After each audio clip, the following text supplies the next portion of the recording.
तृतीय वर्षाच्या विद्यार्थ्यांना आज महत्त्वाचा चॅप्टर जो या चॅप्टरमधून नियमित परीक्षेला प्रश्न येतात.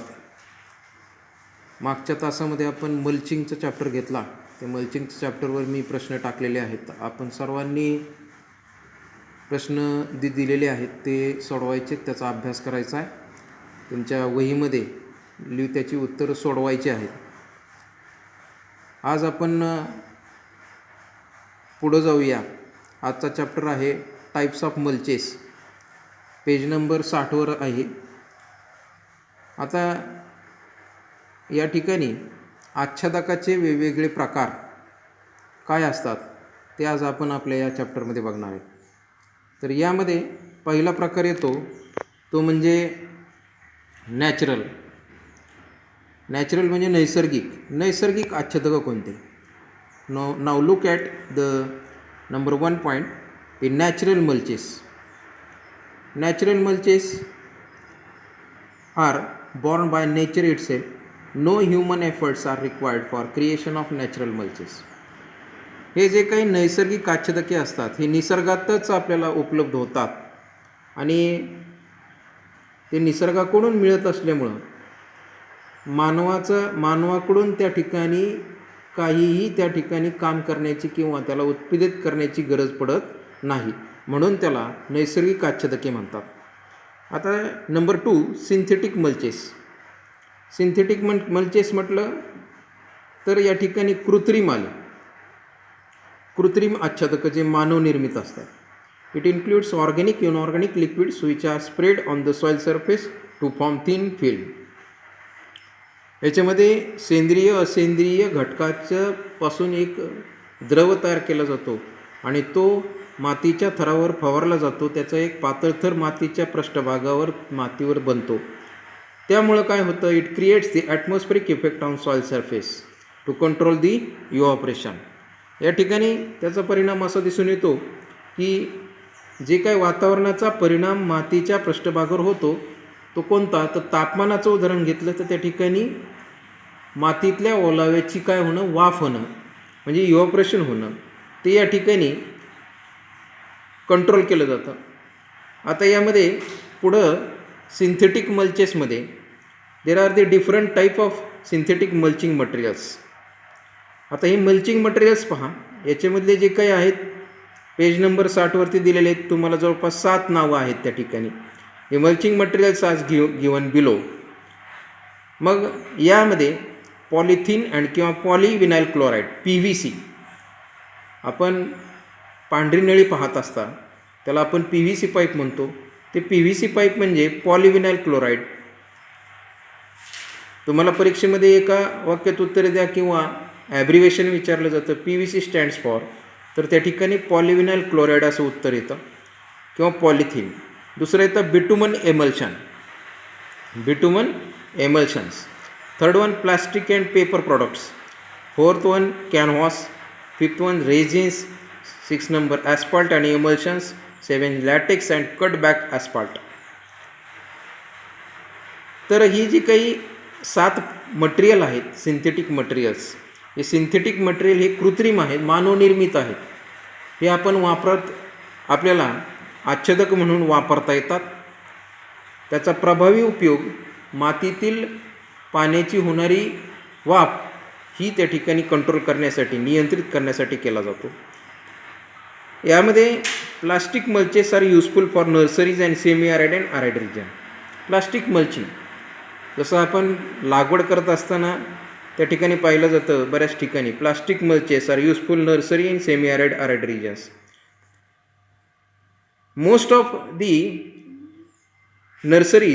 Most in the nurseries, black color plastic mulch absorb the greater heat from sunlight during day hours. जास्तीत जास्त नर्सरीमध्ये काळ्या रंगाची पिशवी दिसून येते. ही जी काही आच्छादक म्हणून वापरलं जातं ती जास्तीत जास्त ऊन म्हणजे तापमान धरून ठेवण्यासाठी, सूर्यापासून मिळणारं तापमान धरून ठेवण्यासाठी हे दिवसा उपयोगी येतं. Which result very warm soil surface. यामुळं मातीचा पृष्ठभाग हा काय होतो? कोरडा लवकर होतो, वापसावर येते माती लवकर. त्याच्यानंतर Third one, petroleum mulch. Mulches are less expensive, easy application on mostly available in farm emulsion of asphalt in water. ॲस्फाल्ट म्हणजे एक काळा पदार्थात आणि पेट्रोलियम मल्च हे काय खनिज पदार्थयुक्त आच्छादके आहेत. हे आच्छादनं आपल्याला शक्यतो थोडे जास्त पैशाचे आणि किमतीचे असतात, परंतु वापरायला सोपी असतात. पृष्ठभागावर एक काळा पदार्थ म्हणून ॲस्फाल्ट वापरला जातो, पाण्यात टाकून त्या ठिकाणी आच्छादक म्हणून वापरला जातो. This can be spread on soil surface at ambient temperature so that a thin film in continuous form may be created which close to the soil voids present at soil surface, but these are not penetrated below the soil surface. Also, as a ambient temperature on the soil surface, एक मातीच्या कक्षेमध्ये एक ठराविक चांगल्या पद्धतीनं वातावरण तापमान जर का एका स्वरूपामध्ये राहिलं तर त्या ठिकाणी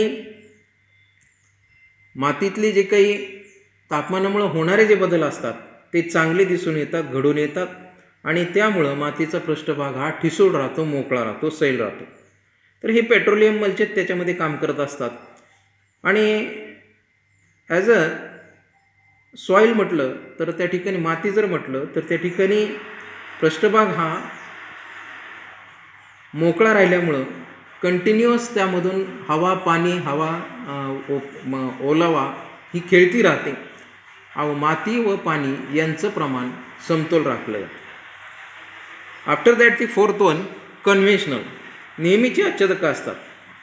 as a including than the effective mulches, petroleum also includes hay or straw as of agricultural crops.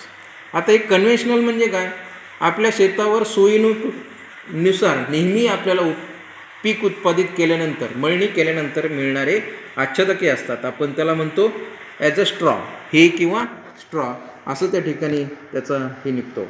After that it protects soil from rain drop impact and hold the excessive water in contact with soil so that infiltration rate increased and thereby reducing runoff and soil erosion.